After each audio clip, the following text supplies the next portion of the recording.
Programme breaking barriers में मैं हूं आपकी होस्ट आलिया। आज 3 बड़ी खबरें, वाकई बड़ी डेवलपमेंट्स हैं जिन पर बात करेंगे। सबसे पहले शंघाई ताउन तंजीम की तरफ से हमारे वज़ीर आज़म के लिए इनविटेशन आया, जिसको हमारे वज़ीर आज़म ने कबूल कर लिया है। शंघाई ताउन तंजीम का ये इजलास होगा 4 जुलाई को। 4 जुलाई के इस इजलास में हेड ऑफ़ द स्टेट्स शरीक होंगे और इसके लिए इनविटेशन इंडिया के प्राइम मिनिस्टर नरेंद्र मोदी साहब की तरफ से हमारे प्राइम मिनिस्टर शहबाज शरीफ साहब को भेजा गया और शहबाज शरीफ साहब ने उसको कबूल कर लिया। इसमें चाइना के प्रेसिडेंट शी भी शामिल होंगे और प्रेसिडेंट पुतिन भी शामिल होंगे और भी जो हेड ऑफ़ द स्टेट्स हैं वो इसमें शरीक होंगे। इसकी सिग्निफिकेंस इसलिए बढ़ जाती है क्योंकि ऐसे हेड ऑफ़ द स्टेट्स भी हैं जो एक दूसरे के सामने होंगे, रूबरू होंगे। हालांकि इस वक्त जो कॉन्फ्लिक्ट्स चल रहे हैं उसमें एक दूसरे के रूबरू होना, फेस टू फेस होना कोई आसान काम नहीं होगा। लेकिन इसकी अच्छी बात यह है कि वो रूबरू जो होंगे फेस टू फेस वो फिज़िकली नहीं होंगे, क्योंकि ये ऑनलाइन इजलास है, वर्चुअल इजलास होगा। अब इसमें जैसा कि मैंने आपको बताया कि तकरीबन तमाम जो मेंबर्स हैं उनके हेड ऑफ़ द स्टेट्स की तरफ से, कंट्रीज़ की तरफ से प्राइम मिनिस्टर नरेंद्र मोदी साहब की जो दावत है वो कबूल कर ली गई है और सभी को हम देखेंगे, बड़ी दिलचस्प रहेगी। और जब ये होगी उससे पहले भी जो डेवलपमेंट्स इसकी सामने आएंगी, इसका एजेंडा क्या, टॉक्स होंगी, हमारी तरफ से क्या कहा जाएगा, उस सब पे बात करेंगे। और अब हम बढ़ते हैं एक और आज की पाकिस्तान के लिए सबसे बड़ी खबर, और वो ये कि हम दिवालिया होते होते बच गए, दिवालिया होने से बच गए। हुकूमत ने कर दिखाया। अगर मैं ये कह रही हूँ तो सही कह रही हूँ कि हुकूमत ने कर दिखाया। और प्राइम मिनिस्टर शहबाज शरीफ जो कि IMF MD के दर पर बैठे रहे और उनसे मुलाकातों पे मुलाकातें करते रहे, नाक रगड़ते रहे, यानी जो जो हम कर सकते थे वो सब कुछ किया, लेकिन IMF का एग्रीमेंट करके दिखाया। बेशक ये स्टैंड बाय एग्रीमेंट है और $3 बिलियन हैं 9 मंथ्स के लिए। ये जुलाई के मंथ से इसकी मिलने शुरू हो जाएंगे पैसे, ये कहा गया है। अब मुझे ये समझ में नहीं आ रहा कि मैं इसका क्रेडिट किसको दूँ। देखिए, एक तो मैंने आपको क्रेडिट बता दिया कि मैंने ये कहा कि जिस तरीके से हमने देखा है शहबाज शरीफ साहब को वहाँ पे, उन्होंने खुद भी कहा नाक रगड़ते और उनसे मांगते। बल्कि एक और बात उन्होंने कही और वो उन्होंने ये कहा है कि चेहरा देखते ही वो ये सोचने लगते थे कि फिर आ गया पैसे मांगने के लिए। अब जब एक बंदा जो कि PM है वो खुद ये कह रहा है कि मतलब जब वो जाते थे वहाँ पर किसी हेड ऑफ़ द स्टेट, जो हमने देखा कि पिछले कुछ दिनों में तो उन्होंने जो भी ऐसी मीटिंग नज़र आई वो भागते हुए चले गए। इसकी वजह ही कि वहाँ पे उन्हें पता था कि कोई ना कोई मिलेगा, हाथ मिलाते हुए उनसे हम ये भी बात कर लेंगे, सर क्या करें, बस दिवालिया होने के करीब पहुँच चुके हैं, आप बचा सकते हैं माई बाप। तो ऐसा ही हुआ और बचा लिया क्या। तो आप सोचें कि एक बंदा जब जा रहा है किसी मुल्क का वज़ीर आज़म और वो दिल में ही सोच रहा है कि मैं अब जैसे ये सामने जाऊंगा तो उनको पहले से ही पता होगा कि ये मांगने आ गया। ये उन्होंने ये कहा, ये बात चेहरा देखते ही वो ये सोचने लगते थे। तो उनकी अपनी क्या हालत होती होगी। इस सिचुएशन में वज़ीर आज़म होना वाकई कोई आसान काम नहीं है, लेकिन फिर भी कुर्सी तो कुर्सी है। अच्छा, जो मैंने आपको ये कहा कि मुझे ये समझ में नहीं आ रही कि मैं इसका क्रेडिट किसको दूँ, तो मैंने ही तो दे दिया जिसमें, और इसहाक डार ने भी बेइंतहा मेहनत की। भाई देखिए, बात ये है कि कर लिया, आखिरी डेट को, ये तारीख ख़त्म होने से पहले कर लिया, यही बड़ी बात है। जो प्राइम मिनिस्टर ने कही ये बात, उसको जो हम लेकर चलते हैं तो प्राइम मिनिस्टर साहब हमारे ये फरमा रहे हैं कि चाइना ने पाकिस्तान को डिफ़ॉल्ट होने से बचाया। तो इसका मतलब है कि चाइना ने हमें सेव किया है और वो वाकई अब हमारा वो एक बन चुका है। खैर पहले से ही है, लेकिन अब डिफ़ॉल्ट होने से बचा लिया। और फिर उन्होंने एक और बात कही और उन्होंने कहा कि जनरल आसिम मुनीर यानी कि आर्मी चीफ ने सऊदीया और UAE से कर्ज़ दिलाने में अहम किरदार अदा किया है। तो इसका मतलब है कि क्रेडिट चाइना को भी जाता है, फिर क्रेडिट शहबाज शरीफ साहब आर्मी चीफ को भी दे रहे हैं। और उसके बाद फिर वो आगे और भी कुछ कहते हैं और वो ये कहते हैं कि जो हमारे अरब कंट्रीज़ फ्रेंडली फ्रेंड्स हैं उन्होंने भी इसमें अहम किरदार अदा किया और उन्होंने भी पाकिस्तान को इससे बचाया है।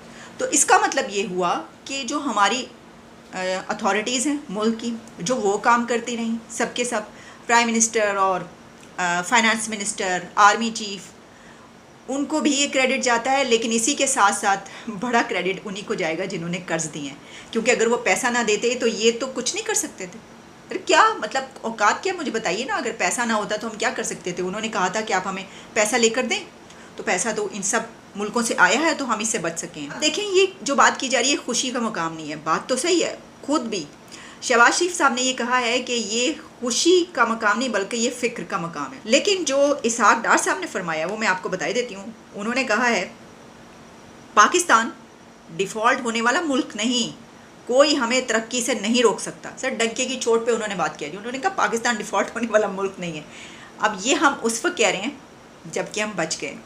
अभी कल तक वो ये वाली बात नहीं कर सकते थे। अब उन्होंने कहा अब तो है, पॉइंट स्कोरिंग का यही तो मौका है, तो आप जनाब जो बोलना चाहते हैं बोले। उन्होंने धड़ल्ले से कहा वो किसी के माई के लाल में ये इतनी हिम्मत नहीं कि पाकिस्तान को डिफ़ॉल्ट करके दे। इसमें जो प्रेस कॉन्फ्रेंस हुई उसमें प्राइम मिनिस्टर और फाइनेंस मिनिस्टर और इंफॉर्मेशन मिनिस्टर मरियम औरंगज़ेब भी वहाँ पर मौजूद थी। सहाफ़ियों ने सवालात भी किए इसके ऊपर, बड़े कड़े सवालात जो हमने अभी कहा कि ये कोई खुशी की खबर है, ये आगे के ऐसे सवालात भी हुए उनके साथ। शहबाज शरीफ साहब का कहना था कि पाकिस्तान की जो मौजूदा इकनॉमिक कंडीशन है उसको जानना बहुत ज़रूरी है। 2018 तक पाकिस्तान तरक्की कर रहा था, लेकिन फिर बदतरीन धांधली के ज़रिए इमरान नियाज़ी को मुसल्लत किया गया और PTI ने IMF से एग्रीमेंट किया और फिर इसकी धज्जियाँ बिखेर दी। PTI दौर में गंदम और चीनी पहले एक्सपोर्ट की गई और फिर इम्पोर्ट की गई। अच्छा, फिर उन्होंने कहा पाकिस्तान को IMF से किस्तें मिलना शुरू हो जाएंगी जुलाई के मंथ में। IMF के साथ बड़ी संजीदगी के साथ गुफ्तगू चल रही थी। हम सब सियासी जमातों ने अपना सरमाया दाव पर लगा दिया ताकि पाकिस्तान डिफ़ॉल्ट ना हो। अब सरमाया दाव पर लगा दिया इसका क्या मतलब है, लेकिन उन्होंने ये बात कही है। MD IMF ने कहा हम नहीं चाहते कि पाकिस्तान डिफ़ॉल्ट हो। MD IMF ने पेरिस एग्रीमेंट के बाद बहुत सीरियसली इसको लिया। MD IMF ने कहा हम चाहते हैं कि आगे बढ़े, पाकिस्तान भी आगे बढ़े, और 9 महीने का $3 अरब का प्रोग्राम है और जुलाई की बोर्ड मीटिंग के बाद पाकिस्तान को IMF की इंस्टॉलमेंट्स मिलना शुरू हो जाएंगे। फाइनेंस मिनिस्टर उनकी टीम ने दिन रात मेहनत की। वहीं वज़ीर ख़ारजा बिलावल भुट्टो ने भी भरपूर तरीके से सिफारतकारी की और हमारी कोशिशों के अलावा पाक फ़ौज के सिपह सालार जनरल आसिम मुनीर ने सऊदी अरब और UAE से कर्ज दिलाने के लिए बहुत कलीदी किरदार अदा किया है। ये सब काम कोई अकेला फ़र्द नहीं कर सकता था। IMF के साथ मुआहिदा एक टीम वर्क का नतीजा है। तो उन्होंने कहा है जनाब ये टीम सारी इसने काम किया। चाइना ने पाकिस्तान को डिफ़ॉल्ट से बचाने में कलीदी किरदार अदा किया है। $5 अरब चाइना के कमर्शियल कर्जे फराहम किए। सऊदी अरेबिया, UAE और इस्लामिक डेवलपमेंट बैंक ने भी पाकिस्तान की बहुत मदद की। और पेरिस कॉन्फ्रेंस में श्रीलंका के प्रेसिडेंट ने MD IMF के साथ बातचीत में हमें हेल्प आउट किया, लेकिन कुछ दोस्तनुमा दुश्मनों ने कोशिश की कि पाकिस्तान श्रीलंका बन जाए। अच्छा, दोस्तनुमा दुश्मन कौन है तो सोचना पड़ेगा। सिर्फ अगर दुश्मन कहते तो हमें पता चल जाता। वज़ीर आज़म का कहना था कि 9 मई के वाक़यात इसकी कड़ी है। अच्छा जी, 9 मई के वाक़े दोस्तनुमा दुश्मन वो कह रहे हैं अपने अंदर के लोगों को, वरना मेरा इशारा मैंने कहा कि शायद हमसाया मुल्क को कहा है, लेकिन नहीं, उन्होंने अपने मुल्क के अंदर जो है वो उनको कहा, यानी उनका इशारा इमरान खान की तरफ है। 9 मई के वाक़यात इसकी कड़ी हैं। 9 मई का वाक़या पाकिस्तान को तबाह बर्बाद करने के लिए था और ये साजिश अंदर और बाहर के दुश्मन शामिल थे, वगैरह वगैरह इस तरह की बातें की हैं। अब उन्होंने कहा है कि पाकिस्तान की जो इकॉनमी है उसके लिए मास्टर प्लान बना लिया गया है। अब मास्टर प्लान में वो ये कह रहे हैं कि हम ये कोशिश करेंगे कि कर्ज़ों से हमें निजात मिल जाए। अब प्रॉब्लम ये है कि कर्ज़ों से इतनी जल्दी निजात कैसे मिल सकती है, क्योंकि अभी तो हमारा ये जो पैसे मिले इसमें हमारा क्या हो पाएगा। हमने इससे पहले एक प्रोग्राम किया, आप वो देखिए, उसमें डॉक्टर आसिम यूसुफजई ने बड़ी तफसीली गुफ्तगू की। हमने कितना कर्ज़ा देना है, कितना अंदरूनी कितना बैरूनी कर्ज़ा है हमारे ऊपर, हमारी कितनी रिक्वायरमेंट्स हैं, हमारी इस वक्त जो बजट के बाद की जो सिचुएशन है, यानी ये तो पैसा आप समझ लें कि वो कहते हैं ना कि ऊँट के मुँह में ज़ीरा, उसके बराबर है। लेकिन फिर भी ठीक है, ओके, अगर ये ना मिलता तो क्या करें। इमरान खान ने इसके ऊपर कोई बात की, इसके लिए मैंने देखा कि उन्होंने कोई स्पीच की है, लेकिन उन्होंने इसके ऊपर कोई एक भी सेंटेंस नहीं कहा। मेरा ये ख्याल है क्योंकि मुझे उनकी कोई स्पीच आज नहीं मिली, और अगर वो कहते भी तो इसको कंडेम ही करते, बल्कि अभी जब वो स्पीच करेंगे आज या कल में तो वो इसको कंडेम ही करेंगे। हालांकि होना ये चाहिए था कि आज तो वो ज़रूर तकरीर करते और इसका IMF से शुक्रिया अदा करते।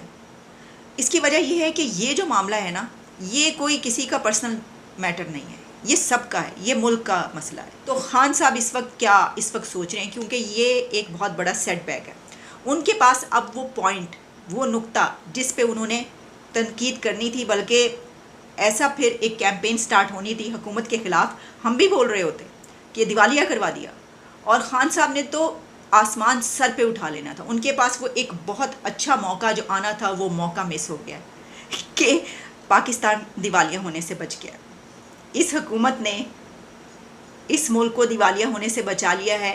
खान साहब के लिए कहना और ये मानना और बल्कि ये सुनना ही एक सुहाने रूह साबित होगा। यही तो मौका था कि जब वो बताते, वो आर्मी चीफ से कहते बाकायदा कि देखिए ये क्या किया हुकूमत ने, वो ऐसी अथॉरिटीज़ से ये कहते कि जिनको ला के, जैसा कि वो कहते हैं कि जिनको ला के मुसल्लत किया, ऊपर बिठाया, देख लिया क्या नतीजा निकला। वो जनरल कमर जावेद बाजवा से शुरू होके मौजूदा आर्मी चीफ तक आते, शहबाज शरीफ और इसहाक डार, ये तो वैसे ही किस खेत की मूली है उनके सामने, वो तो वैसे ही उनको इस तरह कहते रहते हैं। लेकिन फिर वो उन तमाम अथॉरिटीज़ की भी बात करते हैं कि देखें मुझसे बात नहीं की जा रही, मुझसे मुलाकात नहीं की जा रही। मैं कह रहा हूँ तो आप लोग ऐसे लोगों से बात करें। आप लोगों ने ऐसे लोगों को लाकर बिठाया है जिन्होंने ये मुल्क दिवालिया करवा दिया। तो इसलिए मैंने कहा कि ये तो सफ़े मातम बिछी हुई होगी, ये बड़ा अच्छा मौका था जो उनके हाथ से निकल गया। क्योंकि इसको ऐसे देखा जा रहा है कि ये नवाज शरीफ, उनकी टीम और उनकी गवर्नमेंट के लिए एक विक्ट्री है, उनकी फतह है, उनकी जीत है, जबकि ये इमरान खान के लिए एक शिकस्त है, डिफ़ीट है उस नैरेटिव की जो वो लेकर